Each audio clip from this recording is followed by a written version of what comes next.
이 호숫가에서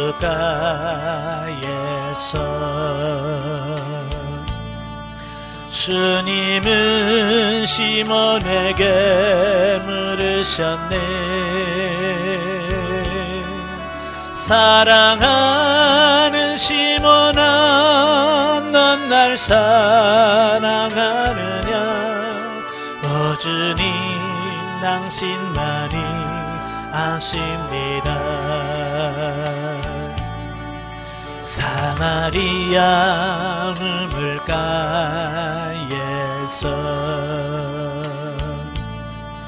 주님은 여인에게 물으셨네.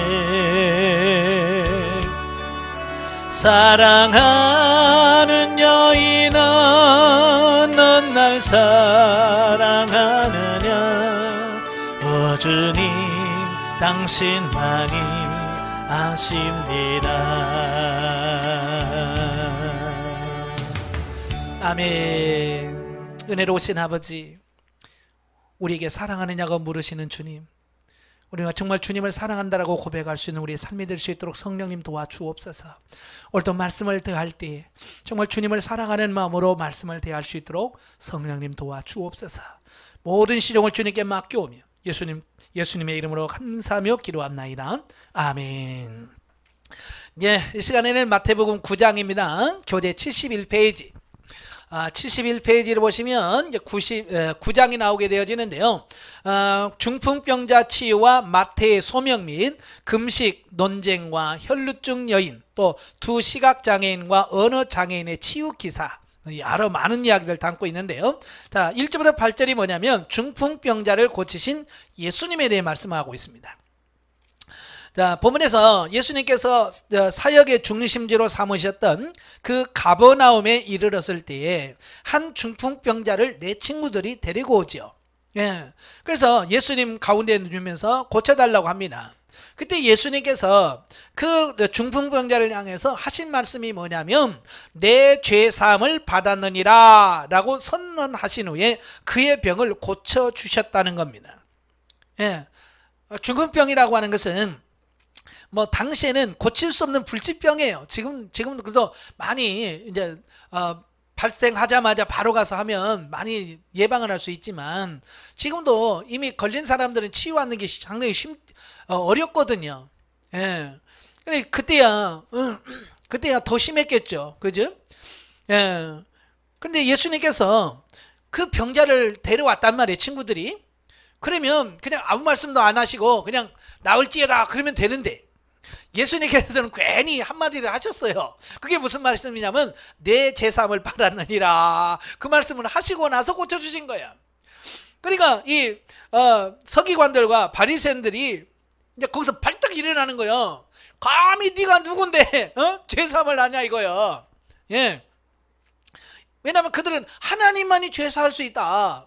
하나님만 죄사할 수 있다라고 생각하고 있는데 감히 인간인 사람이 와가지고 내 죄사함을 사왔느냐. 그러니까 지가 하나님이라는 것과 똑같은 거잖아요. 그것은 우리야 예수님이 하나님이시니까 믿어지지만 그때 당시 서기관들은 이게 안 믿어지잖아요. 10%는 젊은 사람이 와가지고 갑자기 하나님 흉내낸다고 그들은 생각한 거잖아요. 그러니까 그들이 이건 신성모독죄다. 예. 그래서 반발을 하게 되는 겁니다.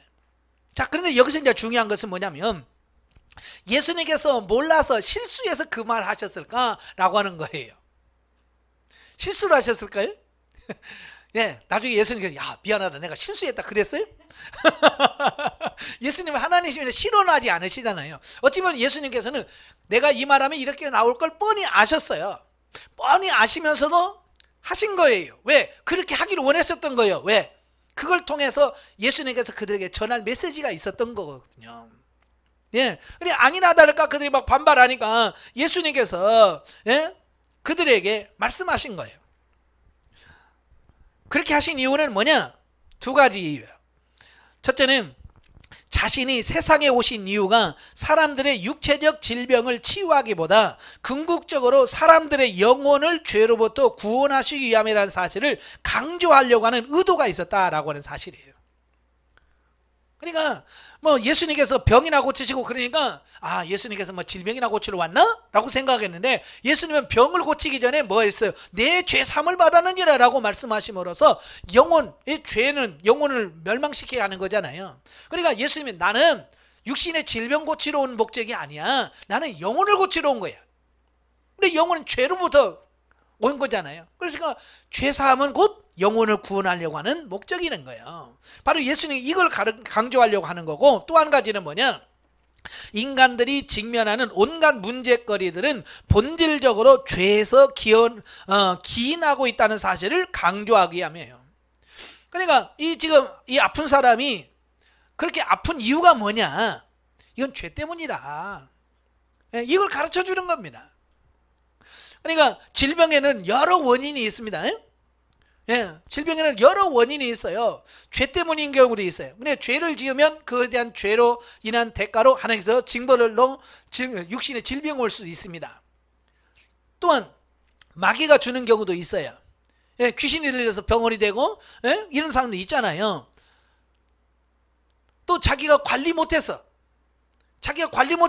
병이 걸린 사람 많아요. 그죠? 요즘 뭐 밥 먹기 싫다고 안 먹고 그러면 속병 들지요. 그죠? 그 다음에 또 뭐 있을까요?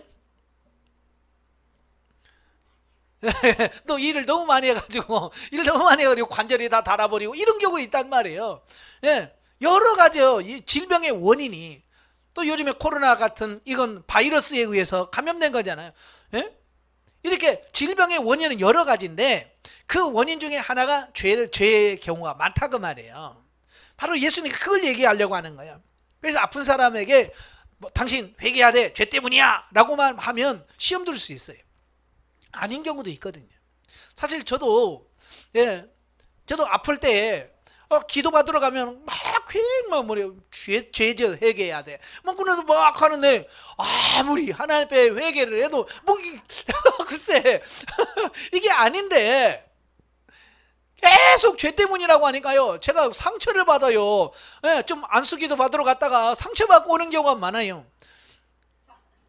그러니까 죄로 오는 경우도 있어요. 부정할 수 없습니다. 예수님도 분명히 그러잖아요. 죄 때문에 온 걸 알아요. 그래서 너 죄사함을 받았느니라 라고 말씀하신 거거든요. 다는 아니라 그 말이에요. 그래서 우리가 이 절병을 놓고 기도할 때도 이 원인이 뭔지를 정확하게 하나님께 기도하면서 이걸 찾아야 돼요. 그래서 관리 잘못한 사람에게 관리하도록 해야 돼. 근데 고쳐줘 봐도 또 관리 못하면 또 똑같이 옵니다. 자, 그래서 예수님께서 이 두 가지, 나는 육체의 질병을 고치러 온 것이 아니고 영혼을 구하러 왔다라고 하는 걸 하나고, 또 하나는 뭐예요? 모든 많은 질병이 원인이 죄다. 이 두 가지를 가르쳐 주시려고 예수님께서 일부러 내 죄사함을 받았느냐라고 말씀하신 거거든요. 그러니까 이 사실을 모르니까 우리가 이 사람들이 그렇게 반론을 제기하는 거죠. 또 예수님께서 오신 것은 단순한 육신의 질병을 치유하는 목적이 아니라고 분명히 앞장에서도 말씀했어요. 그죠? 육신의 질병은 뭐냐면 그냥 하나님의 복음을 전하고 하는 과정에서 어떤 수단이에요. 결과가 아니고, 우리가 치유가 목적이 아니란 말이에요. 근데 가끔 보면 무슨 치유센터 그래가지고 그냥 치유하는 게 목적이 돼서 하는 분들이 있거든요. 그러다 보니까 어때요? 원래 하나님 예수님의 그 의도와는 달리 그 사역을 하니까 점점 거기에서 변질될 수밖에 없는 이유가 그런 거예요. 정확하게 아셔야 돼요. 자, 사실 인간은 죄의 문제를 근본적으로 해결하지 않고는 어느 누구도 행복해질 수가 없는데, 예수 그리스도의 복음 위에는 그 어떤 종교와 철학과 재물도 인간이 안고 있는 죄의 문제를 자신 있게 해결해 주지 못한다는 것이다. 그죠? 어느 종교에서 내 죄사함을 받았느니라 이런 종교 있어요, 없어요? 없어요. 오직 기독교만이 우리 죄사함을 받게 하고 죄 용서함을 받게 해서 근본적인 문제를 해결해 주시는 게 기독교만 가지고 있는 독특한 거예요. 바로 그래서 예수님께서 논쟁이 있을 걸 뻔히 아시고도, 내가 이 말하면 분명히 누구누구 얘기할 거야 라고 아시면서도 그에게 죄사함을 받았느니라 라고 하시면서 예수님 자신이 메시아인 걸 그들에게 알려주신 거죠. 자, 그 다음에 이제 9절부터 13절에 보면 마태의 소명입니다. 마태를 부르시는 장면이죠. 당시 창녀와 마찬가지로 멸시를 받는 대상이었던 세리 마태를 제자로 부르셨을 뿐만 아니라 마태의 집에 들어가셔서 다른 많은 세리들과 함께 친히 교제를 나누셨다라고 하는 겁니다. 자, 이것도 역시 앞의 논란처럼 굉장히 논란을 야기시킬 수밖에 없는 문제예요.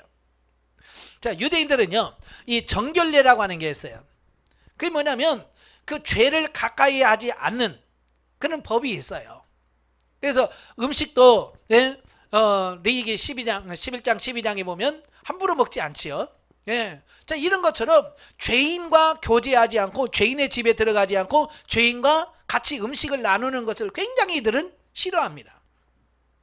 근데 예수님께서 분명히 이 세리 마태 집에 들어가 세리를 자기 제자로 삼으시고 그 집에 들어가서 또 그 집에 들어가니까 친구들이 누가 있겠어요?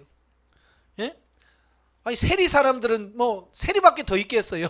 그러니까 또 우글우글 세리들이 와가지고 막 모여있는 데 가서 예수님 밥을 먹으니까 이 사람들이 왜 죄인의 소굴에 들어가서 왜 같이 식사를 하느냐. 자, 이게 또 시비가 붙게 되어지는 이런 부분들을 보게 됩니다.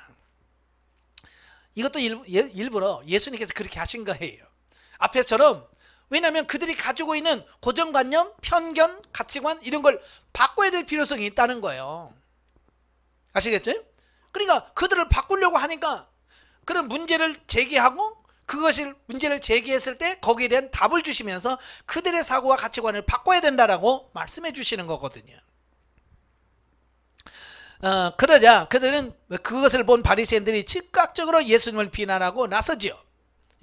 하지만 예수님께서는 자신이 의인을 부르러 온 것이 아니요 죄인들을 불러 구원하기 위하여 세상에 오셨다고 하는 말씀을 함으로써 의인으로 자처했던 바리새인들의 비난을 정면으로 반박합니다. 왜 죄인 집에 가서 먹냐? 그러니까 내가 세상에 온 것은 내가 의인 구하러 온 거 아니고 나는 죄인을 구하러 왔다. 그 사건을 통해서 그걸 증명하는 겁니다. 말씀해 주시는 겁니다. 그러니까 말로만이 아니라 예수님은 실제로 그렇게 하신 거예요.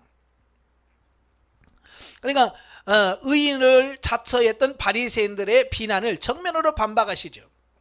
주님께서는 교만하여 스스로 의인이라고 생각하는 자가 아닌 겸손하게 자기가 죄인임을 고백하고 하나님의 은혜가 아니고는 절대로 구원을 얻을 수 없다고 하는 사람들을 위하여 자기 몸을 내어 주셨다라고 하는 겁니다. 그러니까 그때 당시 바리새인들은 뭐예요? 자기들은 의인이라고 생각하는 거예요. 세리들 같은 이런 사람들만 죄인이라고 생각하는 거예요. 근데 예수님의 입장에서는 뭐예요? 이 세상에 의인이 누가 있어요? 모든 사람이 죄인이잖아요. 근데 문제는 뭐냐? 자기가 죄인이라고 하는 사실을 아는 죄인이 있고 자기가 죄인이라는 걸 모르는 죄인이 있는 거예요. 그러니까 자기가 죄인이라는 걸 모르는 사람들은 뭐냐? 자기가 의인이라고 착각하는 거죠. 다 죄인인데. 로마서 3장 10절에 뭐라고 했어요? 의인은 없나니? 하나도 없다고 그랬잖아요. 근데 스스로 의인이라고 생각하는 이게 문제라고 말이에요. 그래서 구원은 누가 받느냐? 스스로 내가 죄인임이라고 고백하는 사람만이 구원을 받을 수 있는 겁니다. 그래서 나는 죄인이 아니라고 하는 사람은 구원받을 수가 없습니다. 그래서 여러분도 항상 겸손하게 하나님 나는 죄인입니다 라고는 고백을 하나님께 드리셔야 돼요. 자, 그 다음에 이제 14절부터 17절까지 보면 금식에 관한 논쟁입니다. 예수님께서 행하시는 지상사역의 본질을 이해하지 못하는 서기관들과 바리새인들에 이어서 보면은 이제 세례 요한의 제자들 역시 구태의연하고 경직된 종교 제도의 굴레에서 벗어나지 못한 채 예수님을 비난하고 있음을 보여주고 있다 그랬어요. 그러니까 앞에서 서기관들과 바리새인들이 계속 태클 걸지 이제 누가 오냐면 세례 요한의 제자들까지 나섰어요. 이 세례 요한의 제자들은요 그대로 나름대로 그 당시에 깨어있다라고 하는 사람들이에요. 바리새인들이나 이런 사람들 사두개인처럼 살지 않고 우리는 정말 하나님 앞에서 의롭게 살겠다라고 주장한 사람들이에요. 그러니까 예수님 당시에 여러 교파들이 있는데 그 중에 하나가 누구냐? SNF파예요. 이 에센파들은 뭐냐면 우리는 세상과 같이 할 수 없다. 그래서 세상에서 나와 광야로 들어가요. 광야에 들어가서 자기들끼리 모여서 자기들끼리 공동체를 형성하고 거기서 믿음을 지키고 신앙생활하는 사람들이에요. 그러니까 어찌 보면 굉장히 그 시대에 뭐요? 특별한 사람들이고요. 세상에서 구별된 사람들이에요. 그래도 나름대로 영적으로 깨어있다라고 하는 사람들이에요. 그런데도 불구하고 그들도 역시 깨달지 못하고 예수님이 와서 뭘 시비를 거냐? 우리는 일주일에 2번씩 금식하고, 예? 이렇게 금식을 하는데 왜 당신과 제자들이 왜 금식 안 하냐? 금식 안 하는 걸 가지고 시비를 거는 겁니다. 살다 보면 별걸 딱 하죠. 예, 예수님한테 왜 금식 안 하냐? 우리는 금식 안 하는데. 이건 뭐예요? 우리는 너희보다 나아. 왜? 금식도 하고 그러니까. 이걸 은연중에 금식한다는 것을 자랑하면서 자기가 영적인 수준이 높다, 이걸 말씀하려고 하는 거예요. 자, 특히 그들은 금식에 관한 문제를 제기함으로써 은근히 자신들의 경건함을 과시하는 한편 예수님과 제자들이 무절제하고 향락적인 삶을 영위하는 것처럼 매도했다는 겁니다. 자기들은 그렇게 금욕 생활을 하고 산속에 들어가서 세상 안 보고 이렇게 사는데 너희들은 뭐 세상에서 다 먹고 마시면서 이렇게 사냐? 예? 이걸 말하려고 하는 거죠. 예. 이러한 그들의 비난은 서기관들과 바리새인들의 선동에 의한 것으로서 메시아이자 왕이신 예수 그리스도를 대적하는 일에 있어서 당시의 모든 종교 세력이 연합했음을 보여줍니다. 예. 그러니까 산속에서 공동체 생활하는 그들까지도 예수님을 반대했다는 말이에요. 예. 사두개인들은 그렇다 치고, 바리새인들 그렇다 치고, 서기관들 그렇다 치고, 경건하다는 그들까지도 예수님을 비방하는데 한 목소리를 다해. 마지막에도 예수님 십자가에 못 박을 때도 모든 종교가 다 단합이 됩니다. 심지어는 헤롯하고 빌라도는 평상시 사이가 나빴어. 근데 예수님 죽일 때는 또 마음이 하나가 돼. 하여간 기독교를 비판하고 비난할 때는요, 모든 게 다 하나가 돼요. 예? 한번 세상에도 그래요. KBS, MBC 서로 대적하다가도 교회 욕할 때는 어찌 그렇게 한마음 되어서 하는지 몰라. 모든 방송이 한마음으로 해요. 이건 그들이 한통속이라고 하는 것을 의미하는 거예요. 참으로 낡은 부대와 같았던 당시의 유대 종교는 예수 그리스도께서 선포하신 천국 복음을 결코 수용할 수가 없었다라고 하는 것을 보게 됩니다. 그러니까 그때 당시 그들이 가지고 있는 그 자기들이 배운 율법이라든지 고정관념, 편견, 선지식 이런 것들이 예수님께서 전하시는 이 복음을 받아들일 수 있는 역량이 안 된 거예요. 오늘도 마찬가지입니다. 우리 똑같이 영성훈련을 받는데 이 받아들일 수 있는 역량이 있는 사람은 아멘 아멘 하고 받아들여요. 근데 이거 받아들일 역량이 없는 사람은 저것도 혹시 이단 아니야 그러면서 이상한 눈으로 쳐다보는 거예요. 왜? 아직 그 수준이 안 되니까. 사실은 이들이 그럴 수밖에 없는 것은 뭐예요? 그들에게 성령이 임하지 않았기 때문에 그래요. 오순절 성령이 임하시면 그들이 뭐예요? 성령이 하시는 일이 뭐예요? 근본적으로 와셔서 기억나게 하고 생각나게 하고 깨닫게 하시는 것이 성령의 기본 사역이거든요. 근데 성령께서 역사하지 않으니까 그건 몰라. 오늘날도 마찬가지입니다. 공부 많이 해도 성령님의 역사가 없으면 깨달지가 없어요.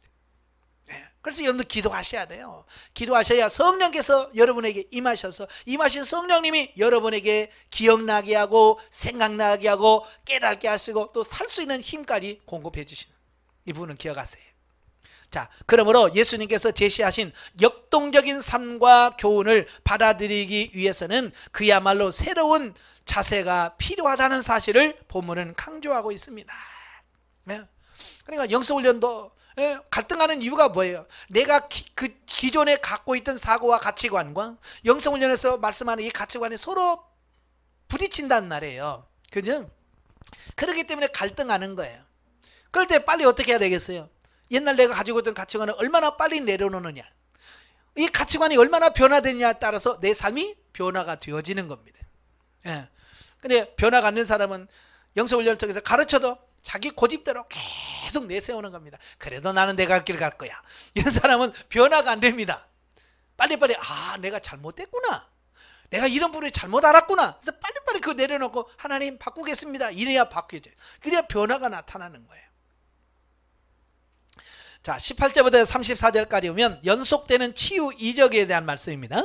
자, 본문에는 예수님께서 여러 마을을 순회하시면서 천국 복음을 전파하시고 각종 병자들을 치유해 주신 내용이 소개되어지고 있습니다. 그 대표적인 것이 회당장 야이로의 죽은 딸을 다시 살리신 사건이 나오고, 또 12해를 혈루증으로 앓았던 여인을 고치신 사건이 나오고, 또 두 맹인의 눈을 뜨게 하신 사건이 나오고, 귀신 들려 말 못하는 자를 고쳐주신 사건이 나옵니다. 자, 예수님께서는 천국 복음의 전파와 아울러 각종 병을 고치시고 귀신을 물리치는 이적들을 행하심으로써 자신의 초림과 함께 역동적으로 임한 하나님의 나라의 도래를 입증하셨다라고 하는 겁니다. 이 말이 무슨 말이냐면, 하나님의 나라가 임했는데 그 하나님의 나라가 그냥 관념 속, 생각 속으로만 임한 것이 아니라 이렇게 막 역사한다 그 말이에요. 막 병자가 일어나고 죽은 사람이 살아나고 하는 이런 역동적인 신앙. 이게 하나님의 나라, 교회라고 하는 것은 이런 살아있는 역동성이 있어야 돼요. 그런데 지금 이런 역동적이 있는 교회가 있어요, 없어요? 잠잠하고 조용한 교회. 예.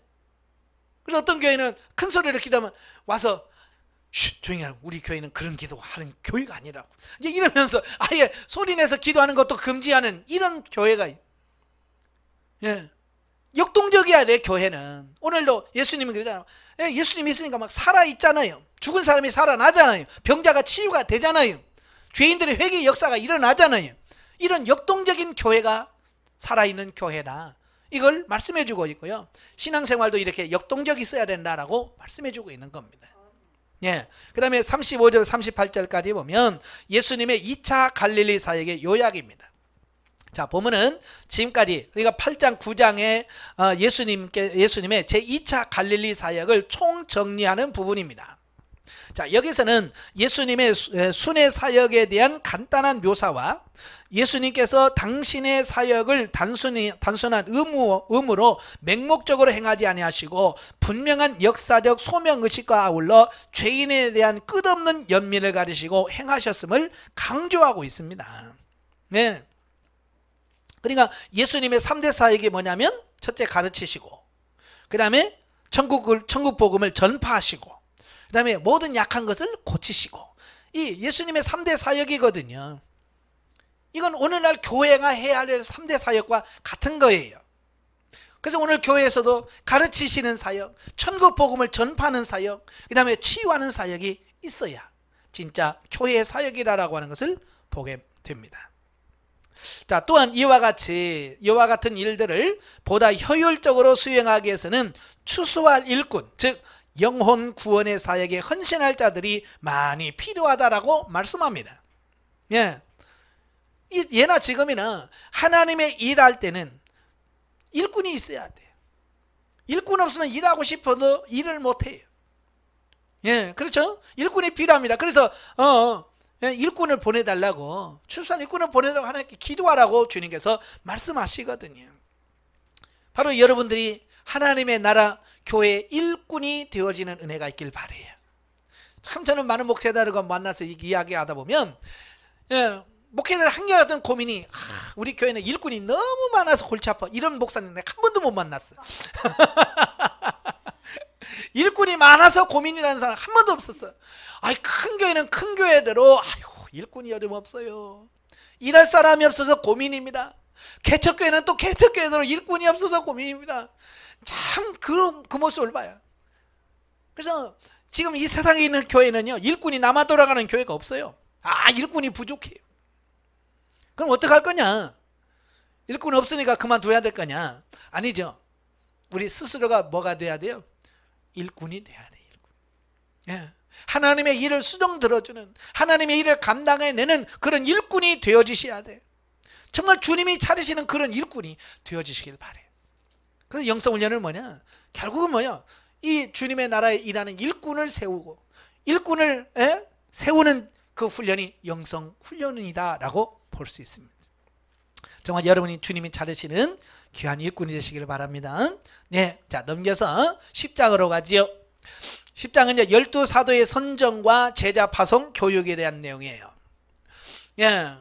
그러니까 일꾼이 필요하니까 일꾼을 이제 뽑으시는 장면이죠. 1절에서 15절 열두 사도의 선택과 파송. 자, 앞장의 9장 35절 38절에서 영적인 추수를 위해 헌신할 일꾼에 관해서 말씀하신 바 있는 예수님께서는 이제 자신의 제자들 중에서 특별히 12명을 뽑아 사도로 세우셨다. 그러니까 그때 당시 12명만 예수님 따른 거 아니에요. 수많은 예수님을 따르는 수많은 무리들이 있었어요. 그 수많은 무리 중에서 예수님께서 12명을 뽑으셨다는 얘기입니다. 예. 자, 그리고 그들에게 권능을 부여하신 후에 천국 복음을 전파하기 위해서 이스라엘 각처로 파송하셨다라고 하는 겁니다. 자, 여기서 이제 중요한 게 뭐냐면 예수님께서 12명을 뽑으시고 너희 능력으로 한번 해봐 그러지 않았어요. 12명을 뽑으시고 그들에게 귀신을 쫓아내고 하나님 말씀을 전파할 수 있는 능력을 주셨어요. 능력을 주시고 나가서 전파라고 말씀하셨어요. 이게 중요한 거예요. 근데 오늘 많은 사람들이 뭐냐면 교회에서 뭐 일 시키면 저는 능력이 안 돼요. 저는 능력이 부족합니다. 이러면서 부족하다는 핑계를 가지고 안 해. 사실 여러분 능력이 있어서 하는 사람 누가 있어요? 제가 뭐 능력을 갖추어서 목회합니까? 아니에요. 저는 능력 없어요. 그러나 하나님께서 필요하시면 저에게 능력을 주셔서 그 일을 감당하게 하시는 거예요. 능력을 주시는 분이 누구냐? 하나님이셔요. 아시겠죠? 그러니까 하나님께서는 감당할 능력을 주시고 그걸 감당하도록 하나님께서 부르시고 또 부족하면 훈련까지 시키셔서 하나님이 일하게 하셔. 그러니까 우리가 내가 능력이 없어서요 라고 하는 말은 어찌 보면 교만한 거예요. 주님 뭐라고? 내가 능력 다 줄게. 능력을 네가 갖추어서 하는 게 아니야. 내가 능력을 줄게. 그래서 우리는 뭐냐? 순종하셔야 돼. 하나님께서 순종하다 보면 하나님께서 내게 능력을 주셔서 감당하게 하십니다. 할렐루야. 예. 그러니까 지금 여러분이 하나님 난 능력이 없어서 못하겠는데요. 예. 일해 보세요. 일하다 보면 하나님께서 거기에 맞는 능력을 주십니다. 예. 저도 뭐 강의 시간에도 여러 번 얘기했지만 저도 참 신학교에 입학할 때요 얼마나 고민 많이 했는지 몰라요. 제가 초등학교 4학년 때 내가 목회자가 되겠습니다. 하나님께 서운했지만 막상 신학교 들어가려고 하니까 겁이 덜컥 나는 거야. 왜? 설교할 게 제일 겁나더라고요. 어떻게 저렇게 1시간 동안 저렇게 설교할 수 있지? 왜냐면 나는 다른 사람 앞에서 말을 못했거든요. 지금도 잘 말 못하지만 네, 지금 그때는 그냥 사람 앞에 쓰면 다리가 막 허덜덜덜덜 떨리고 입술에 덜덜덜 떨려서 말을 못하는 거야. 대표 기도만 시켜도 그냥 자리에 일어나서는 다리가 후들후들 하나님 전능같이 하나님 아버지 그러고 떨고 있는데 이 신앙한다 목회한다 이거 말이 안 되는 거예요. 그래서 하나님 나 못하겠습니다. 그렇게 하려고 기도원에 가서 하나님 나 말도 못하고 나 설교도 못하고 나 못하겠습니다 라고 말하려고 기도원에 가서 금식을 하고 있는데 주님께서 뭐라고 말씀하시냐면 내가 능력 줄게. 내가 감당할 힘을 줄게. 그래서 아멘하고 왔어요. 예. 그래서 신앙을 했어요. 그러니까 하나님께서 그때부터 훈련을 시키시는 거예요. 훈련시켜서 그걸 감당할 수 있게 만들어 주시는 겁니다. 지금은 어때요? 제가 뭐 그렇게 설교를 잘한다고는 못하지만 어디 가서 설교 못한다는 소리는 안 들어봤어요. 잘한다는 말도 별로 못 들었지만 못하는 말도 못 들어봤어요. 자, 이게 무슨 말이냐면 이런 거예요. 아멘하고 순종하면 하나님께서 감당할 수 있는 힘을 주신다는 얘기예요. 제 자랑하려고 하는 게 아니에요. 하려고 하면 능력을 주시는 겁니다. 근데 많은 사람들이 하려고를 안 해. 그냥 뭘 시키면 겁나 버려. 설교도 자꾸 해봐야 느는데 설교하시오 그러면 나 못해요. 목사는 아유 나 못해요 하고 그냥 아예 안 해버려. 그러면 그 사람은 계속해서 그 수준에서 벗어나올 수가 없는 거야. 예, 못하는 거 뻔히 알잖아. 하나님도 다 알잖아요. 그러나 아멘 하고 순종할 때 하나님께서 말씀에 능력을 주고 설교하셔서 능력을 주시고 그래서 감당할 수 있게끔 하시는 거예요. 그러니까 저도 설교하다 깜짝깜짝 놀래. 내가 원래 이렇게 말 잘하는 사람이었나? 깜짝 놀래고 찬양 인도하다가 내가 원래 이렇게 찬양을 잘하는 사람이었나? 내가 놀란다니까. 내가 놀래. 그 뭐예요? 하나님 주신 능력이 그만큼 크다는 얘기예요. 아시겠죠? 그러니까 제발 난 능력 없어서 못해요. 그런 말 하지를 말어. 예? 하나님이 능력 주신다고 그랬어요. 예. 자, 본문의 12사도들의 명단을 소개하고 있는 전반부와 또 5절부터 10절에서는 제자들을 파송하시면서 전도의 대상, 또 전도의 내용과 전도자의 권능 및 전도 과정에 있어서 인간적 수단에 의지하지 않고 전적으로 하나님께 의지할 것에 대한 교훈을 해주고 있습니다. 그래서 전도할 때 뭐라고 그래요? 두 볼로 또 같이 가지 말고, 전대도 같이 가지 말고, 오직 그냥 지팡이만 들고 가라는 겁니다. 그러면 하나님께서 다 주시겠다는 겁니다. 이건 인간의 수단 이런 게 들어가면 안 된다는 겁니다. 하나님의 능력을 의지하고 하면 하나님이 하신다는 겁니다. 근데 요즘에 보면 인간의 수단이 너무 많이 들어가. 한번 전도팀 하려면 그냥 뭐부터 준비하는 게 너무 많아. 그죠? 그러니까 인간의 그 어떤 이런 수단이 너무 많이 들어가다 보니까 하나님의 수단이 들어갈 자리가 없는 거예요. 하나님이 역사할 수 있는 공간이 없는 거예요. 사실 여러분, 내 능력이 부족해야 하나님의 능력이 채워줄 수 있는 분량이 크거든요. 그죠? 예. 그러니까 제가 원래 말을 못하기 때문에 하나님의 주님 설교 때 나를 붙들어 주세요. 내 입술을 주장해 주세요. 내 말이 아니라 하나님의 말씀을 전하게 주세요라고 기도할 수밖에 없어요. 그러니까 내 능력은 예를 들어서 100이 전부라면 100 중에서 내가 10을 가지고 있으면 나머지 90은 하나님이 채우셔. 그러면 하나님의 능력이 더 나타나죠. 그죠? 근데 내가 능력이 많아, 재주가 많아서 내가 90을 갖고 있어요. 말재주도 많고 남도 잘 웃기고 막 그런 거 90을 갖고 있어. 그러면 하나님은 10밖에 하나님의 능력이 안 나타나. 그래서 하나님은 일꾼을 뽑으실 때 자기 능력을 이렇게 많이 갖춘 사람 안 뽑아. 왜? 지 능력으로 하니까. 하나님이 주신 능력으로 해야 되는데, 봐요. 제자들 뽑으실 때 보면 베드로 어부야, 어부. 예? 예나 지금이나 지금은 그래도 많이 해양 큰 배 타려면 다 대학 나고 그래야 돼. 옛날에는 다 누구요? 진짜 일자 무식한 사람들, 좀 공부 못한 사람들이 그냥 바다에서 했잖아요. 무시하려고 하는 게 아니라 옛날에는 배우지 않고 그냥 농사 짓는 사람이 공부했어요. 그냥 농사만 짓고 그렇게 살죠. 부족한 사람이에요. 근데 누가 베드로가 무식하다고 누가 그래요? 사실 베드로는 무식한 사람이에요. 그렇지만 제가 그랬잖아요. 100이라고 하는 능력이 있을 때 베드로의 능력이 작아. 원래 능력이 작아. 그러니까 하나님의 능력이 그만큼 많이 들어갈 수 있었던 거예요. 그러니까 베드로에게 하나님은 큰 능력을 행할 수밖에 없었어요. 사도행전 보세요. 베드로가 지나가면요, 그림자만 비춰도 막 병자가 나. 만약에 베드로가 똑똑해가지고 한 90 들어가고 하나님이 10 들어갔으면 그 일 나오겠어요? 안 일어나죠. 어찌보면 베드로의 능력이 5밖에 안 됐을 거예요. 5도 안 됐을 거예요. 나머지 95, 이게 하나님의 능력으로 채워지니까 그와 같은 기적이 나타난 거예요.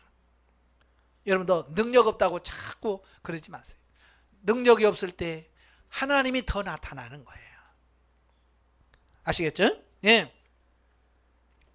그 다음에 11절부터 15절에 보면 사도들이 자신의 전도 사역을 받아들이는 자의 반응 또는 결과에 연연하지 말고 다만 전도자로서의 사역에만 충실할 것을 교훈함으로써 모든 제자들에게 부여된 복음 증거의 사명을 좀 더 효과적으로 수행할 수 있는 비결을 가르쳐주고 있습니다. 예. 그러니까 많은 사람들은 뭐냐면 전도에도 열매가 없어요. 내가 전에도 교회 하나도 안 나오더라고. 우린 자꾸 거기에다가 초점을 맞춰요. 예수님은 거기다 초점을 맞추지 말라고 그랬어요. 분명히 뭐라고 했어요? 안 받아들일 거다. 그들이 너희가 전하는 말 안 받아들일 거라고 주님 말씀하시잖아요. 그리고 너희를 핍박할 거다. 심지어 너희는 죽일 거다. 예. 그래서 거기다가 신경 쓰지 말라. 열매에다 신경 쓰지 말라는 거예요. 그러니까 우리가 할 일이 있고 하나님이 하실 일이 있어요. 우리는 씨를 뿌리는 것은 우리가 해야 할 일이에요. 그죠? 농부가 밭에다가 씨를 뿌리는 거 농부가 해야지, 하나님이 밭에다 씨 뿌리는 거 하나님이 씨를 뿌려요? 안 해요. 씨는 심고 뿌리는 것은 농부가 해야 돼. 그러나 기후, 우리는 무슨 것은 누가 주관하셔? 하나님이 주관하셔서 하나님이 자라게 하시고 하나님 열매를 맺게 하시는 거예요. 그러니까 내가 할 일은 뭐라고요? 전하는 거예요. 씨 뿌리는 거예요. 가서 예수 믿으세요. 그건 내가 할 수 있는 거야. 그때 그 씨가 그 마음에 떨어졌으면 그 뒤에 자라게 하시고 그를 구원받게 하시는 이 누구냐? 하나님이 하시는 거야. 아시겠죠? 그러니까 우리가 열매까지 자꾸 생각하니까 못하는 거야. 예. 그러니까 어떤 분은 나는 전도를 많이 했는데요, 난 지금까지 교회 내 손으로 등록시킨 사람 하나도 없어요. 네, 자기 일 잘하신 분이에요, 그게. 아시겠죠?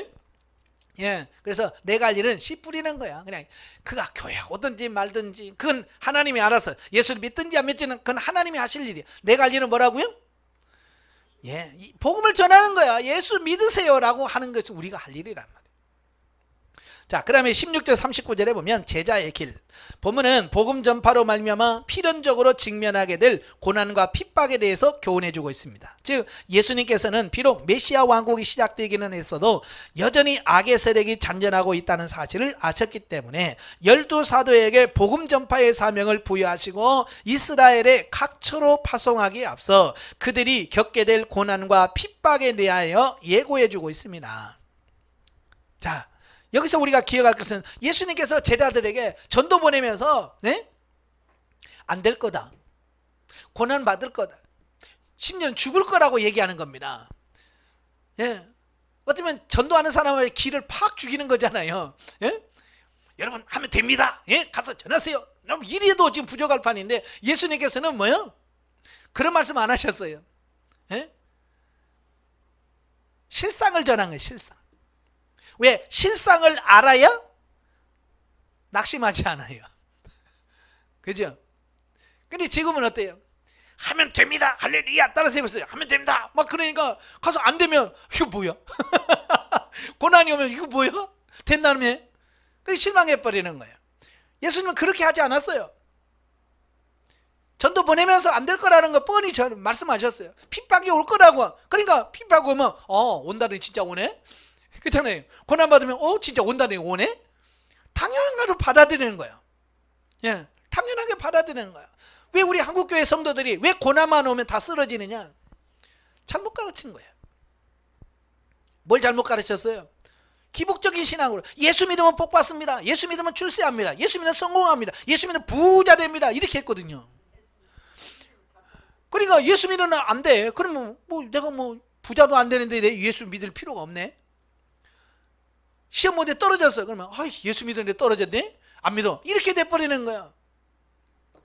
왜? 잘못 가르쳐서 그래요. 저는 그래요. 예수 믿어도 시험 떨어집니다. 예수 믿어도요 망할 수 있습니다. 근데 망하는 게 복이에요. 시험에 떨어지는 게 복입니다. 이렇게 말해요. 그럼 기분 나빠져. 그러나 그게 진리예요. 예수님도 사실대로 실제로 말씀을 했잖아요. 고난이 올 거다, 핍박이 올 거다. 그러면 이 동네에서 핍박하면 저 동네로 피하고 방법까지 가르쳤어요. 이 동네에서 핍박하면 저 동네로 가고, 저 동네 핍박하면 또 이 동네로 가고 그래라. 그래서 사도 바울이 그대로 하잖아요. 가서 핍박하면 옆 동네로 가서 또 전하고, 또 핍박하면 또 옆 동네로 가고. 자, 그런 거예요. 여러분도 그러시면 돼요. 이에 그들에게 예수 그리스도의 명령에 순종하여 복음을 증거하는 자로 그 어떤 고난과 핍박을 당하더라도 두려워하지 않는 용기와 결단코 흔들리지 않는 믿음의 자세를 지니도록 촉구하고 있습니다. 왜? 그래야 승리할 수 있기 때문에 그래요. 자, 제가 영수훈련하면서 계속해서 여러분에게 고난이 축복입니다, 고난이 축복입니다 라고 말했죠. 기분 나쁠 수도 있습니다.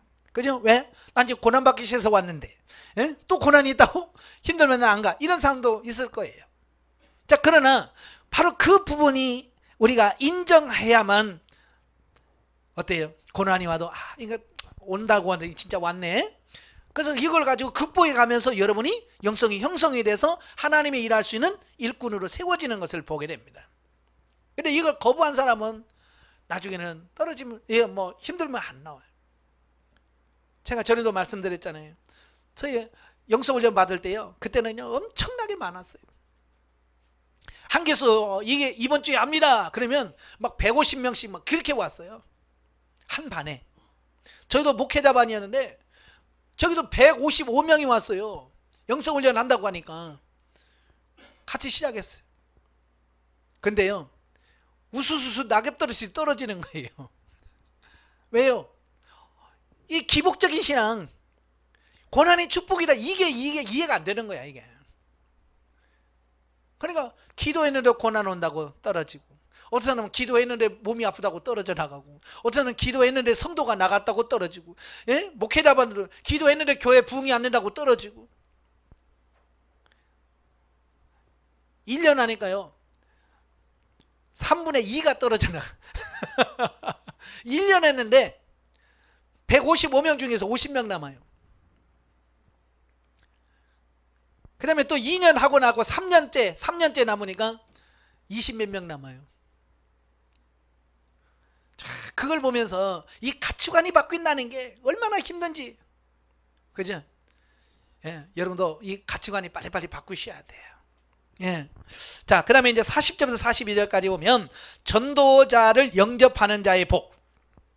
자, 앞단락에서는 이제 복음 사역자들에게 당하게 될 고난과 핍박에 대한 말씀하신 예수님께서는 이제 본문에서 복음 사역자를 영접하는 자들이 받게 될 복과 상에 대해서 말씀하고 계십니다. 자, 이것은 복음 사역자들이 언제나 핍박과 반대만 받게 되는 것이 아니라 때로는 영접과 환대도 받게 된다는 사실을 강조함으로써 제자들에게 소망과 위로를 주려는 의도가 있다, 그 말이에요. 그러니까 고난만 있다 그러면 재미가 없잖아요, 그죠? 근데 예수님 뭐라고 그래요? 또 소망을 하나 줘. 그래도 너희를 영접하는 자, 여러분 환대하는 자에게 복이 있을 거야, 그 얘기를 하는 겁니다. 그러니까 전도하다 보면 안 듣는 사람도 있지만 때로는 듣는 사람도 있고, 때로는 나에게 뭐요? 물질도 주고 먹을 것도 주는 사람도 있다, 그 말이에요.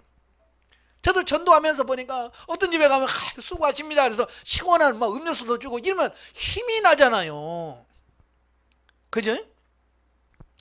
그래서 여러분도 마찬가지예요. 길거리 가다가 전도한 사람이 있으면 교회 다녀요 그거 가지 말어 좀 제발.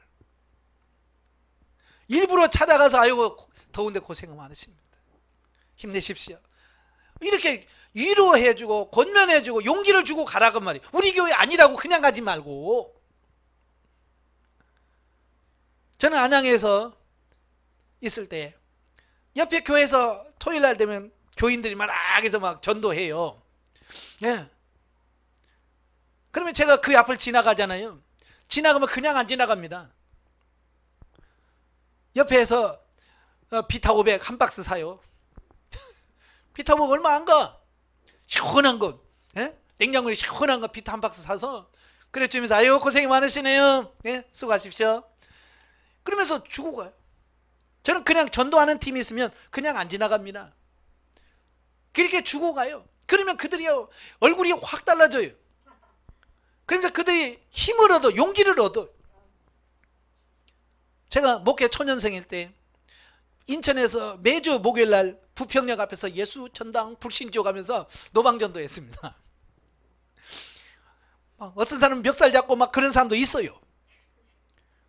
근데 어쩔 때는요 전도하고 있으면요 어떤 분이 음료수 사다가 발 앞에다 그냥 아무 말도 안 해. 그냥 서서 예수 전당 불신지옥 하고 있으면, 예? 음료수 사다가 발 앞에다 놓고 그냥 웃으면서 지나가요. 그러면요 힘이 나. 목소리가 더 커져. 예수 전당. 그리고 그게 얼마나 힘이 되는지 몰라, 전도하는 사람에게는. 제가 경험해 봤잖아요. 그러니까 전도하는 팀이 있으면 그냥 안 지나가요. 내 교회가 아니라도 옆에 있는 교회라도 지나가다가 전도하는 팀 보면, 예? 그렇게 사줄 수는 없다면 말이라도 저 교회 다닙니다, 아이고 고생이 많으시네요, 힘내십시오, 이렇게 그 한마디가 그에게는 진짜 천군 만마보다 더 큰 위로와 큰 힘이 돼요. 용기가 된단 말이에요. 저도 가끔 보면 교회 다녀요 이러면 톡톡 쏘고 하면 더 기분 나빠. 그렇잖아요. 나 교회 안 믿어 뭐 이런 사람보다는 교회 다녀요 그러면서 막 이렇게 지나가는 사람 더 기분 나빠. 예. 제발 여러분 그러지 마세요. 아시겠죠? 그래서 전도자가 있으면 빨리 주머니 뒤져가지고 아이스크림이나 사줘. 그러면 그들에게 뭐예요? 전도자의 상을 그가 받는 거예요. 그걸 돕는 것은 바로 내가 전도는 안 했지만 그들이 전도하는 사람을 돕는 것을 내가 바로 전도의 상에 내가 동참하는 거라 그 말이에요. 예. 자, 한편 복음 사역자로 영접하는 그들은 것은 예수님을 영접하는 것이고, 그죠? 그 복음 전하는 사람을 영접하는 것은 예수님을 영접하는 거라는 겁니다.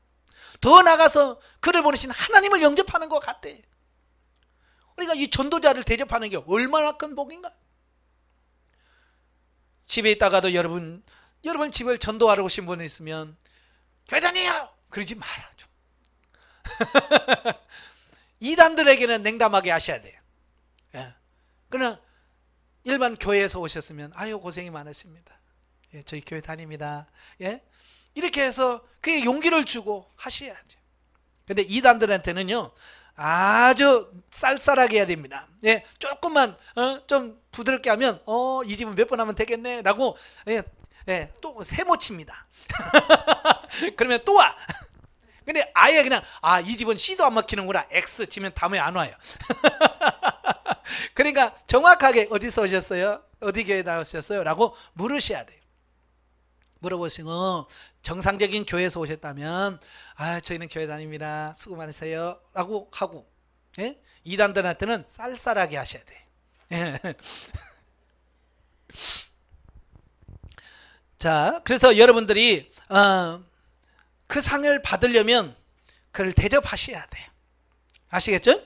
그리고 하나님을 영접하면 반드시 거기에 상응하는 복과 상을 받게 된다는 사실을 성도와 그리스도와 성부 하나님 사이의 유기적인 연합을 보여주고 있다는 겁니다. 그래서 교회에서도 성도를 잘해줘야 돼. 왜? 그 성도 안에 하나님이 계시잖아요. 그래서 그를 대접하면 하나님을 대접하는 것 같은 거예요. 이 원리를 잘 아셔야 돼. 영적에 보면 32, 33절에 하나님을 시인하는 삶에 대하여 말씀한다. 영적인 의미에서 하나님을 시인한다는 것은 일거수일투족을 하나님의 주권을 인정하여 수종드는 것이며 매사 모든 일이 하나님의 허용하에 있음을 알고 대적하지 않고 순응하는 것을 말한다. 그러니까 늘 하나님께 묻는 것이 하나님의 뜻을 시인하는 것과 같은 거예요. 그리고 하나님의 주권을 인정하는 것과 같은 거예요. 그래서 늘 여러분들이 하나님께 묻는 것이 생활화 되셔야 돼요. 자, 11장으로 갑니다.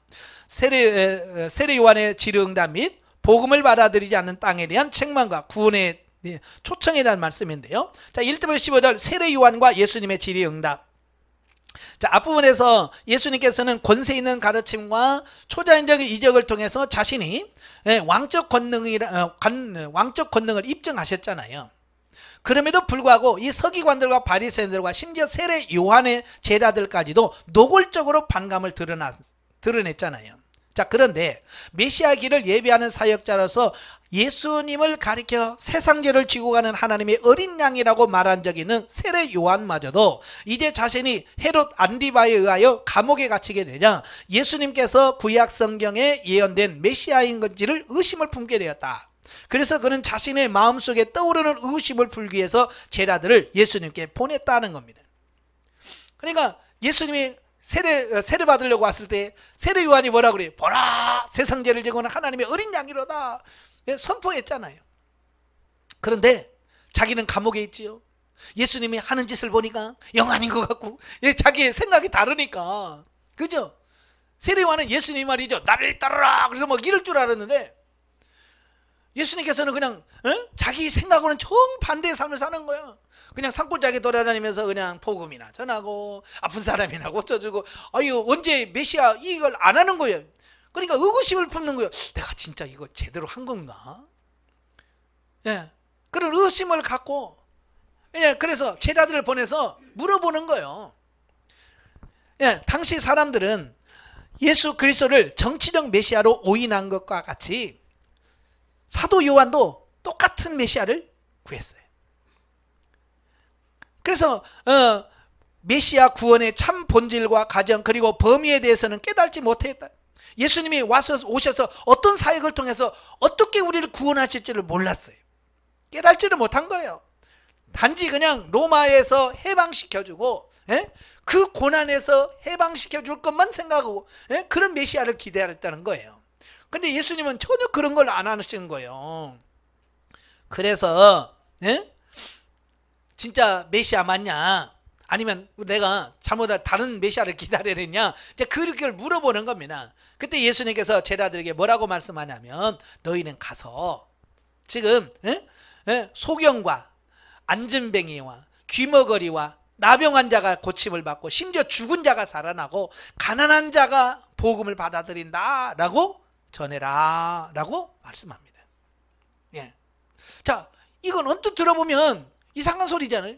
지금 당신의 메시아입니까? 그러면 맞다 이러든지 아니다 이래야 되는데, 너 가서 세례 요한에게 소경이 눈을 뜨고 포로된 자가 자유함을 받고 병자가 낫고 가난한 자에게 복음이 전파된다라고 전해라 라고 말합니다.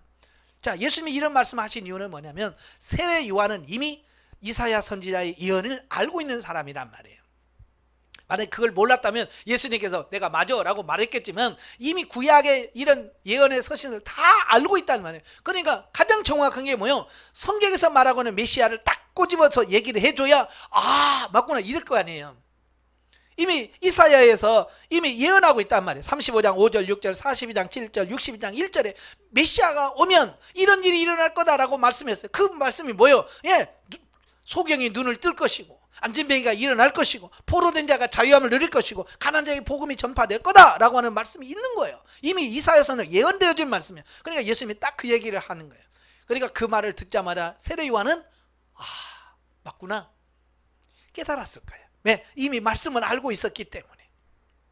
근데 여기서 말씀하려고 하는 것은 뭐냐면, 예, 그런 세례 요한도 고난 오니까 의심을 갖게 되는 거예요. 여러분도 그러죠? 일이 잘 풀리면 의심이 안 생겨요. 근데 일이 안 풀리면 이거 진짜 맞나? 이런 의심을 갖게 되죠. 그러니까 여러분은 고난이 빠져도 여러분 믿음이 흔들리면 안 된다. 이걸 말씀하려고 하는 거예요. 자, 이것은 예수 그리스도가 구약에서 예언된 메시아임을 확증하는 것으로서 세례 요한의 불완전한 메시아관을 보완시켜 줌과 아울러 구약 시대의 마감을 선언하고 계시는데, 결국 이것은 메시아의 길을 예비하는 세례 요한의 사명이 완수되었음을 말합니다. 네. 자, 16절 24절에 보면 회개하지 않는 자들에 대한 경고. 이래 본문에서는 세례 요한의 사역은 물론이고 예수님 자신의 사역을 통하여 거듭 회개를 촉구했음에도 불구하고 결코 회개하지 않는 두 부류의 사람들의 완악함에 대해서 책망합니다. 그래서 그를 책망하는데요, 그 책망하면서 뭐라고 책망하냐면, 첫째는 장터에서 노는 아이들을 비유를 통해서 당시 종교 지도자들로 자처하는 서기관들과 바리새인들의 완악함에 대하여 책망을 하고 있습니다. 그러니까 장터에서 애들이 소꿉놀이 하면서 뭐라고 말하면, 야 내가 피리 보면 너 춤춰야지 왜 춤도 안 춰? 예? 지금 장례식 치르면 아이고 울어야지 왜 안 울어? 이제 그런 거거든요. 그러니까 여러분 소꿉놀이 할 때는요 손발이 맞아야 돼요. 그죠? 여보 그러면 네 그래야지. 내가 아닌데 그러면 어떻게 게임이 되겠어요? 네? 놀이가 안 되죠. 바로 그 얘기를 하고 있는 거예요. 예수님과 너는 왜 이렇게 너무 안 통한다 이거예요. 예? 통해야 되는데 말이 안 통한다는 거예요. 예. 그러니까 그들이 하나님 말씀을 들었으면 거기서 반응을 해야 되는데 전혀 반응하지 못하는 그들을 지금 장터에서 오는 어린아이를 통해서 비유로 설명해 주고 있는 겁니다. 예. 그러니까 예수님께서 죄를 책망하면 그들이 그 말씀을 듣고 회개해야 되는데 반응을 안 하는 겁니다. 두 번째는 뭐예요? 예수님께서 가장 많은 권능을 행하신 고라신과 베세다와 가버나움 사람들의 완악함에 대해서 책망하고 있습니다. 이 세 곳 고라신, 베세다, 가버나움은요 예수님께서 가장 많은 기적을 행하셨던 곳, 마을이에요. 예, 베세다 같은 경우는 오병이의 기적을 베했던 곳이고요. 예? 이런 하나님 예수님께서 많은 기적을 베풀었는데도 불구하고 그들이 회개를 하지 않아요. 이들은 예수님께서 전파하신 하나님의 계시의 말씀과 많은 이적과 권능을 직접 목도했었다. 그럼에도 불구하고 그들은 예수님을 메시아로 알지 못하고 회개하지도 않았으며 오히려 복음을 배척하고 메시아를 거부했다라고 하는 겁니다. 이걸 통해서 뭘 가르치냐면 이적과 기적으로는 사람을 변화시킬 수 없다는 거예요. 사람을 놀래킬 수는 있어요. 죽은 사람이 살아났대 이럴 수는 있어요. 그런데 그것 가지고 내가 예수 믿어야 돼 이런 사람은 없다는 거예요. 따라서 예수님께서는 바로 이와 같은 자들의 완악함을 멸망받을 소돔과 고모라 성의 죄악을 비유하시면서 엄히 책망하심과 아울러 심판을 경고하셨다. 여기에서 우리는 복음의 양면성을 발견할 수 있는데요, 믿음과 순종으로 복음을 받아들이는 자에게는 구원이, 근데 불신앙과 불순종으로 그걸 배척하는 자들에게는 하나님의 심판이 있다는 것을 말씀해 주고 있습니다. 그래서 구약에서도 그래 항상 양면성이 있어요. 하나님의 구원이라고 하는 것, 복음이라고 하는 것은 받아들이면 복, 거부하면 징계. 오늘도 여러분도 하나님의 말씀을 받아들이시고 믿고 순종하시기를 바랍니다. 예. 25절부터 30절에 보면 참된 안식예로의 초청이 나옵니다. 본문에서 천국 구원의 초청 및 회개하고 예수께로 나오는 자들이 누리게 될 참된 안식에 대한 예수님의 약속이 소개되어지고 있는데요, 사실 예수님께서는요 인생의 모든 짐으로부터 인간을 단번에 해방시켜 진정한 자유와 안식과 만족을 가져다 주기 위해 친히 세상에 오셨고 또한 자신의 몸을 희생제물로 주신 것이다. 이것을 통해 인생의 참된 행복이 세상의 재물과 권세로 보장되는 것이 아니라 오직 예수 그리스도의 왕적 통치를 받아들이고 그분이 주시는 안식을 누릴 때에 비로소 보장되리라고 하는 것과, 진정한 복은 뭐가 오냐면 내가 예수 그리스도를 받아들일 때 그 영적인 영 안에서부터 오는 평안이 와야 진짜 행복이 와요. 근데 많은 사람들은 그걸 생각하지 않고요, 여기 보니까 뭐라고 해요? 세상의 재물과 권세로서 온다고 생각한다는 거예요. 그러니까 오늘도 교회 다니면서 그래도 돈은 줘야 행복하죠, 돈 없는데 어떻게 행복합니까? 이랬단 말이에요. 근데 돈 가지고 행복합니까? 예수 그리스도만 믿으면 돈 없어도 행복합니다. 출세 안 해도 행복해요. 근데 예수가 없으면 돈 가지고도 행복하지 않아요. 출세해도 행복하지 않습니다. 예수 그리스도가 진짜 참 안식을 줄 수 있다, 이걸 말씀해 주고 있습니다. 또 이와 같은 일은 인간의 노력과 지식을 통해서가 아니라 어린아이처럼 겸손하고 순수한 심령으로 주님께 순종하고 의지함으로써만 가능하다는 것을 교훈해 주고 있습니다. 그러니까 복음은 뭐예요? 어린아이들처럼 그냥 아멘 하고 그냥 받아들이면 되는 거예요. 근데 많은 사람은 이걸 받아들이는 걸 싫어해. 자존심 상한다고 생각하네. 근데 여러분, 자존심 세워갖고는 될 게 아니에요. 제가 영성 훈련하면서 보니까 자존심 세워가지고는 득볼 게 하나도 없더라고요. 자존심 내려놓으셔야 돼. 참 저도 자존심이 좀 꽤 있는 사람이거든요. 그래서 영성훈련 받으면서 그 자존심 깨려고 참 많은 훈련을 했어요. 그래서 제가 일부러 안수도 받으러 갔어요. 목사님들 밑에, 나도 목사인데 목사님들 안수하면 일부러 갑니다. 하나님, 저는요 여기서 뭐 병을 고치거나 뭘 위해서 제가 이 안수 받는 게 아닙니다. 저도 목사지만 목사에게 안수 받으면서 내 자존심을 내려놓기를 원합니다. 나를 깨트려 주세요. 그래서 내가 목사라고 안 해요. 그냥 거기 가서 무릎 꿇고 앉아서 안수를 받습니다. 그러면서 내 자존심이 깨지더라고, 내려놓아지더라고요. 여러분도 자존심 깨세요. 자존심이 여러분을 구원하거나 자존심이 여러분을 영적으로 성장시켜 주지 않습니다. 방해가 됩니다. 영적에 보죠. 11절부터 12절에 보면 하나님의 나라에 대한 특성을 말씀한다. 즉 하나님의 나라는 침노하는 자의 것인데 자기의 의를 따라 행하는 것이 아니라 하나님의 말씀을 쫓아 행하는 것이며 그 분량에 따라 현세에서 하나님의 나라를 누리고 소유하게 된다. 그죠? 하나님의 나라는 세례 요한의 때부터 침노를 당하나니 침노하는 자가 차지하는 거예요. 침노라고 하는 말은 폭행이란 말이에요. 싸운단 말이에요. 열심히 하는 것만큼 하나님께서 그만큼의 누리게 된다는 것을 말씀해 주고 있어요. 제가 늘 말하잖아요. 영성훈련을 막 해서 예를 들은 거예요. 내가 20살로 성장해서 천국에 갔다. 그러면 20살 내에서 누리는 안식만 천국에서 누릴 수 있는 거예요. 근데 내가 열심히 성장해서 30살까지 성장해서 주님 나라에 갔다. 그러면 30살까지 누릴 수 있는 자유를 천국에서 누리는 거예요. 내가 50살로 갔다 그러면 50살로 누릴 수 있는 그걸 천국에서 누리는 거예요. 내가 이 땅에서 얼마만큼 내가 영적으로 성장해서 변화올려 성장됐는가, 그 부분에서 그만큼만 천국에서 누릴 수 있는 거예요. 그러니까 예수님이 그러잖아. 침노하는 자가 빼앗는다. 열심히 해라. 예. 그러니까 뭐 나는 목사가 아니니까 그러지 마세요. 목사 아니라도 얼마든지 여러분 목사상 받을 수 있어요. 여러분 선지자 아니라도 선지자상 받습니다. 목사 이름으로 목사를 대접하면 너희가 목사의 상을 받을 거고, 선지자로서 선지자 이름으로 선지자를 대접하면 네가 선지자상 받는다 그랬어요. 예, 그러니까 여러분 해에 한 번도 안 나가도 여러분 선교사상 받을 수 있습니다. 주의 이름으로 선교사를 섬기시고 그를 위해서 기도하시고 사역에 협력하십시오. 그럼 여러분 선교사상 받습니다. 12장으로 가지요. 12장은 안식일 논쟁과 성령을 못 오가는 자에 대한 경고 및 이적 요구에 대한 책망이 나와요. 자, 1절부터 21절 안식일 논쟁. 이건 참 복잡한 부분입니다. 네. 자, 오늘날도 이 안식의 개념에 대해서 아직도 옛날 구약적 개념을 갖고 있는 분이 너무 많은데요. 여기서 바꾸셔야 돼요. 자, 각종 치유의 이적들을 통해서 메시아이심이 입증되신 예수님의 왕적 권능에도 불구하고 노골적인 반감을 드러내기 시작한 당시 종교 지도자들은 예수님을 정죄하기 위하여 기회를 엿보다가 예수님께서 안식일 규정을 준수하지 않는다고 비난하기 시작합니다.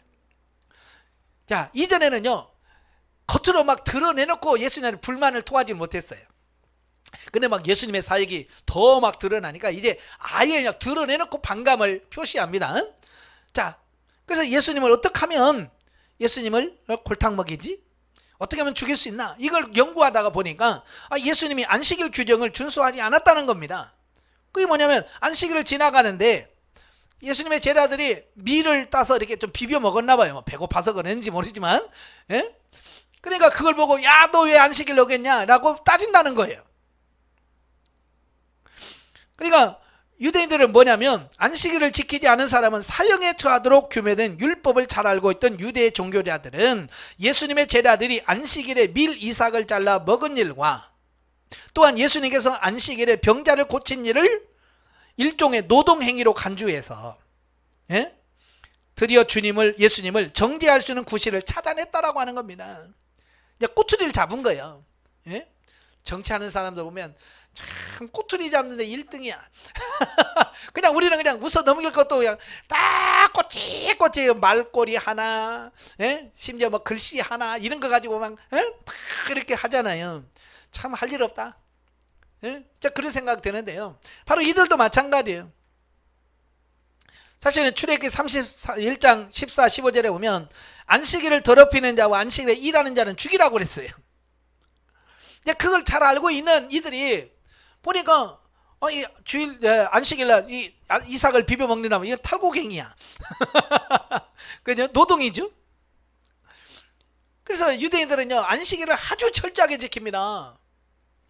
그래서 혹시라도 그 바느질하다가 바늘을 여기다 안식일날 꽂고 바늘을 꼽은 상태에서 가면 노동이야 이거.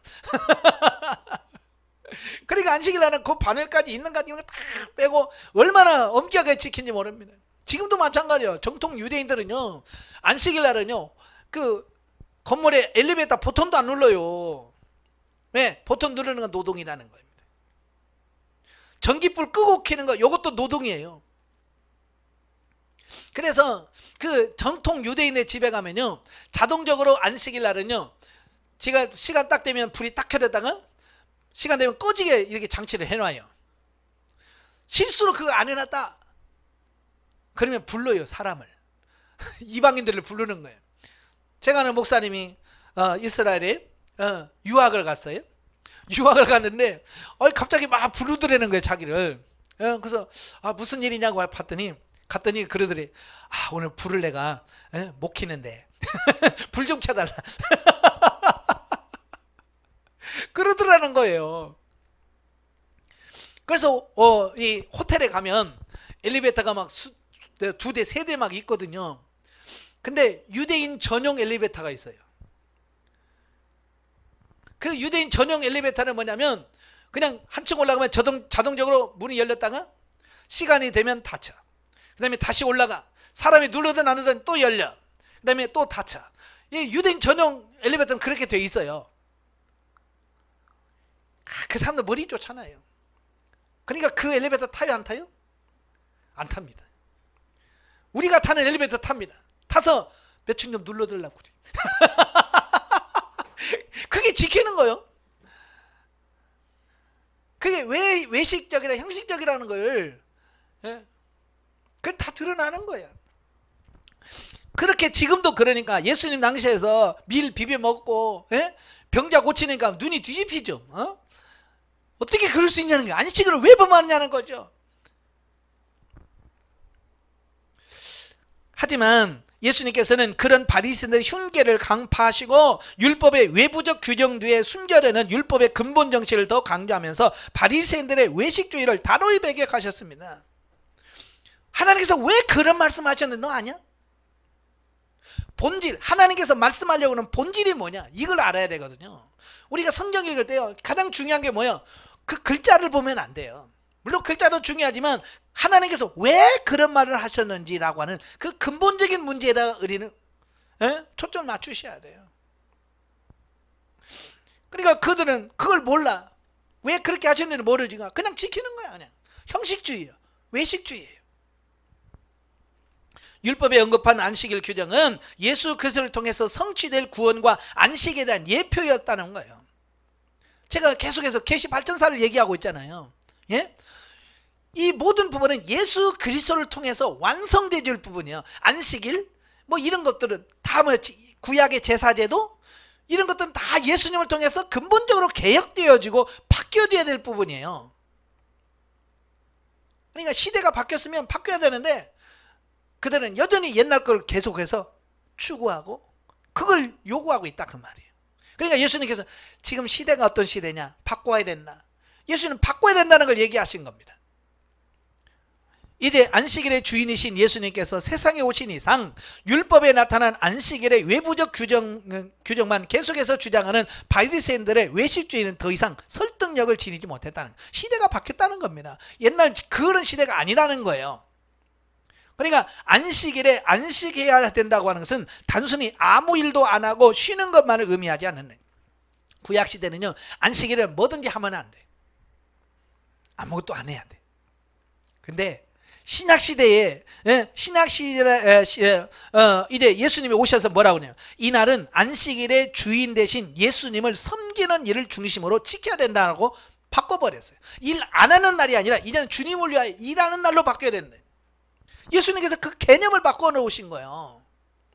다시 말해서 예수님께서는 금하시는 일들을 하지 않는 것은 물론이고 더 나아가 예수님이 원하시고 기뻐하시는 일들을 힘써 행해야 되는 날이 안식일이다. 이걸 말씀해 주고 있는 겁니다.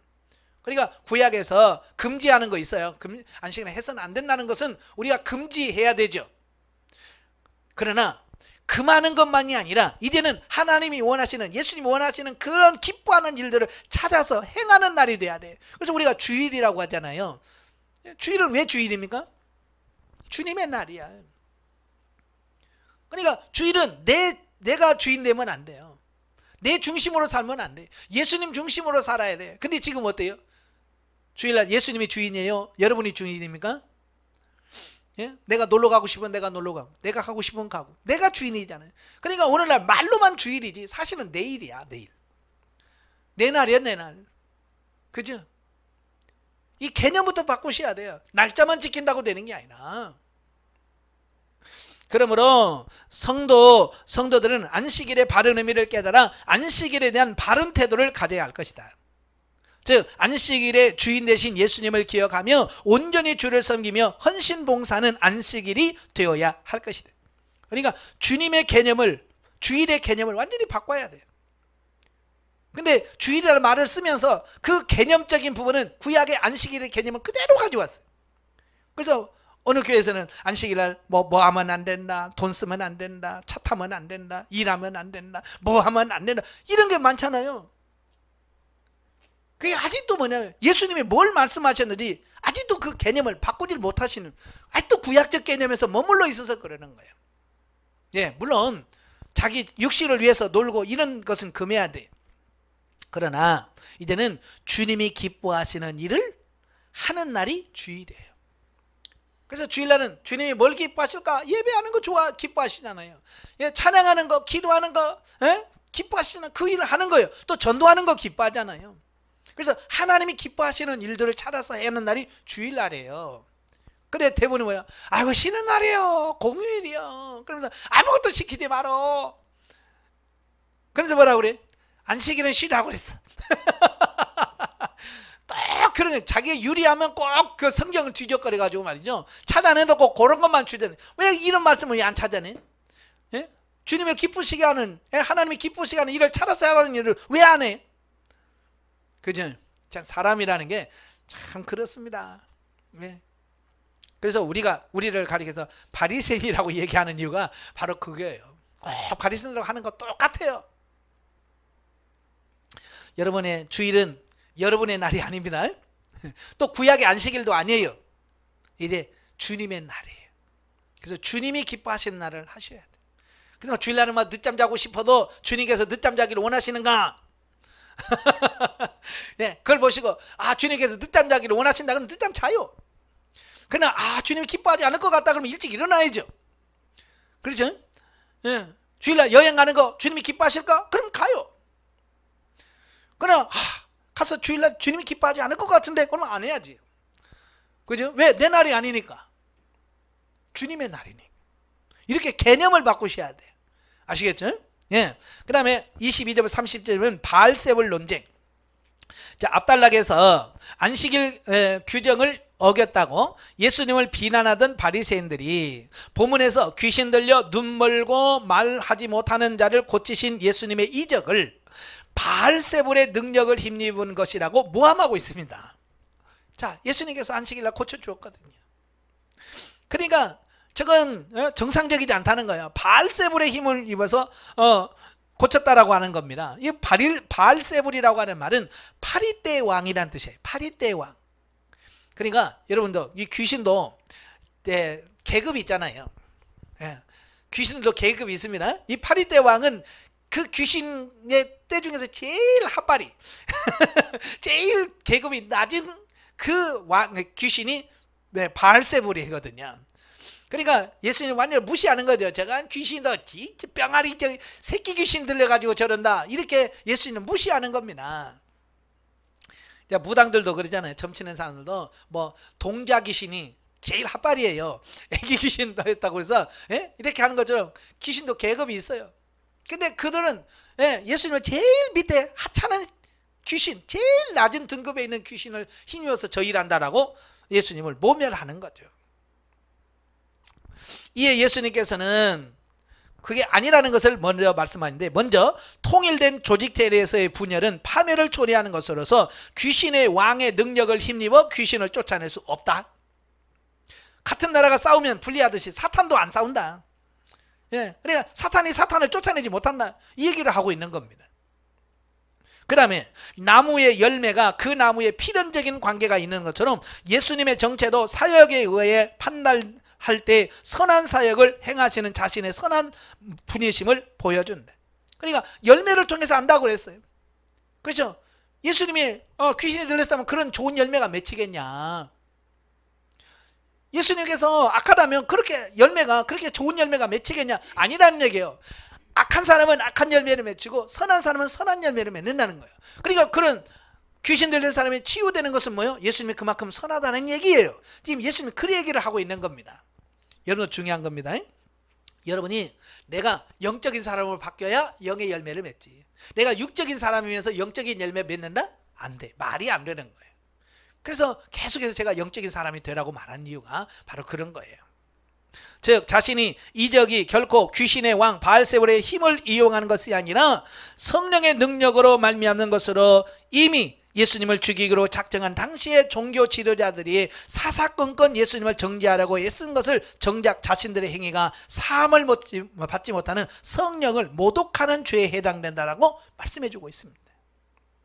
분명히 예수님은 성령의 능력으로 했는데 그걸 귀신의 능력으로 했다라고 해서 성령의 능력을 정면으로 거부하는 거지요. 이건 성령 회방죄. 성령을 모독하는 죄다라고 하는 겁니다. 그래서 성령을 모독하는 죄란 성령의 역사인 줄 알면서도 이를 고의적으로 거부하고 또 죄를 깨닫게 하며 회개하게 하시는 성령의 감동 감화를 의도적으로 뱉어가는 행위를 성령 모독죄라고 말합니다. 근데 그 죄는 사함을 받지 못한다고 하는 거예요. 왜냐? 성령의 역사를 거부하는 것은 뭐냐? 참회와 중생에 이르게 하는 모든 기능을 완전히 막아버리는 일이 되기 때문이다. 왜냐하면 여러분 회개하고 하면 죄사함을 하게 되고 그 영으로 거듭나게 하고 중생케 하고 구원시키게 하는 사역을 누가 하시는 거예요? 성령님이 하시는 거예요.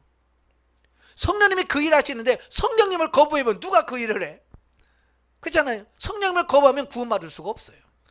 죄사함도 성령께서, 우리가 회개하면 성령께서 오셔서 예수 그리스도의 보혈로 우리를 정결케 하시고 거룩하게 하고 깨끗게 하시는데 그 성령님을 거부하면 누가 와서 나를 깨끗해? 해?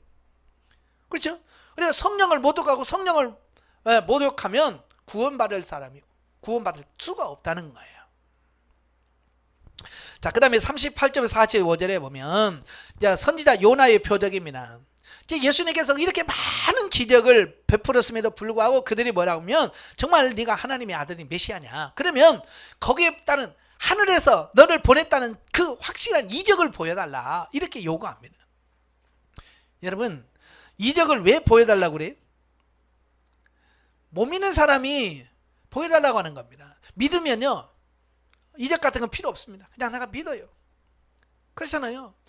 자, 내가 돈을 빌려주잖아요. 빌려줄 때 못 믿으면 뭐예요? 차용증 써라. 차용증 쓰고 각서를 쓰더니 이렇게 써. 그래야 내가 주지. 못 믿으니까. 근데 믿어봐요. 차용증 쓸까? 아, 됐어. 그까이 뭐 필요했어. 이렇게 되는 거예요. 못 믿으니까. 기적이 왜 필요합니까? 못 믿으니까.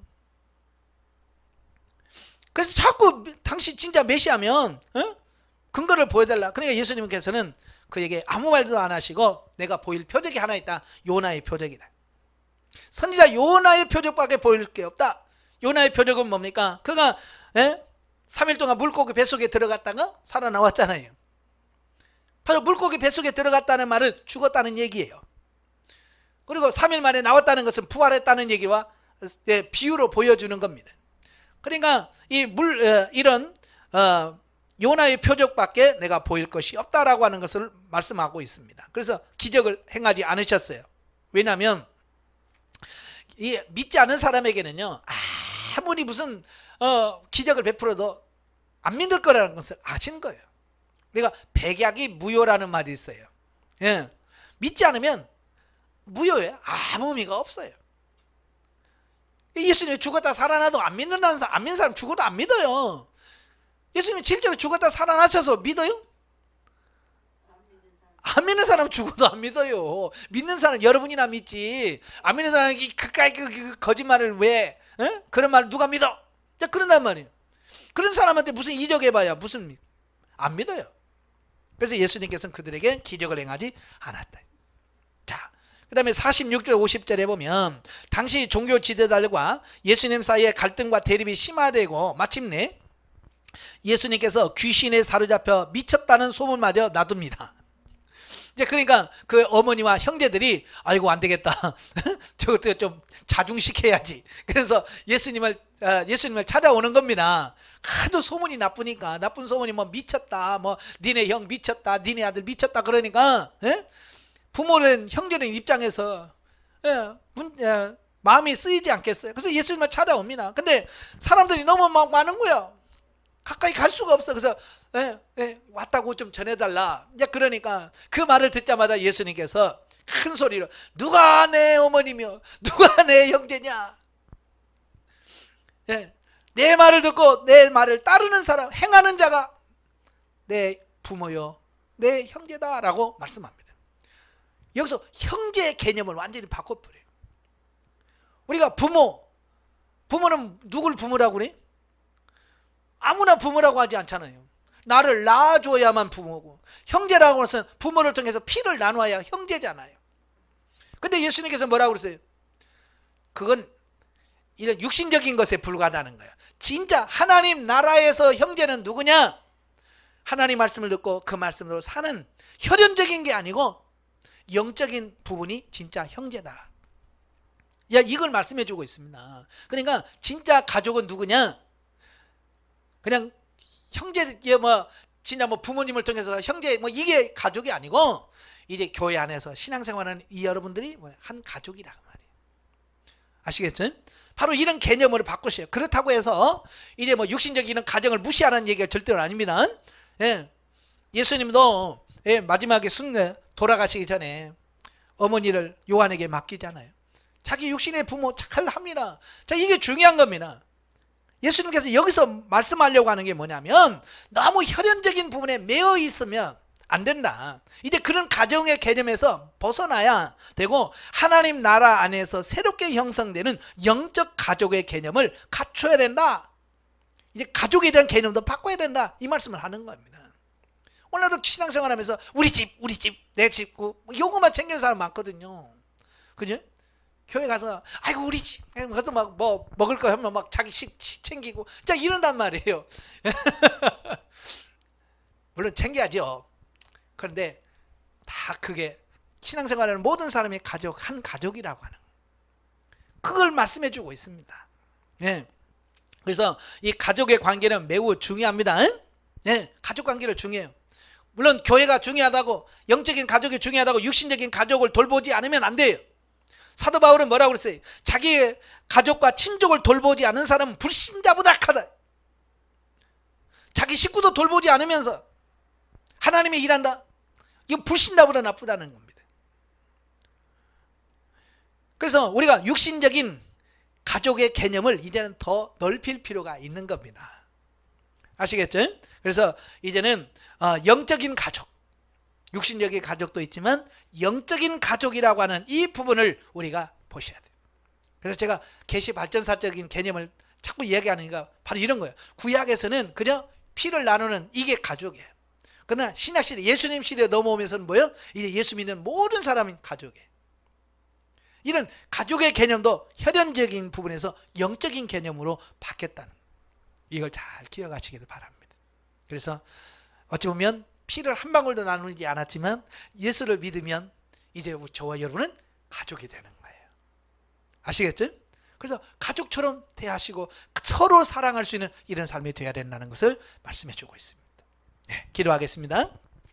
하나님 아버지, 참 오늘 본문을 보면 우리가 그동안 가지고 있던 우리의 가치관들이 구약적인 부분과 또 문자적인 부분에 너무 매여 있다는 사실을 발견하게 됩니다. 계시 발전사적으로 이런 개념들이 바뀌어졌다는 사실을 인식하게 하시고 우리가 변화된 가치관으로 살아갈 수 있는 우리 삶이 될 수 있도록 도와주시옵소서. 예수님의 이름으로 감사하며 기도합나이다. 아멘. 하나님께 온전입니다.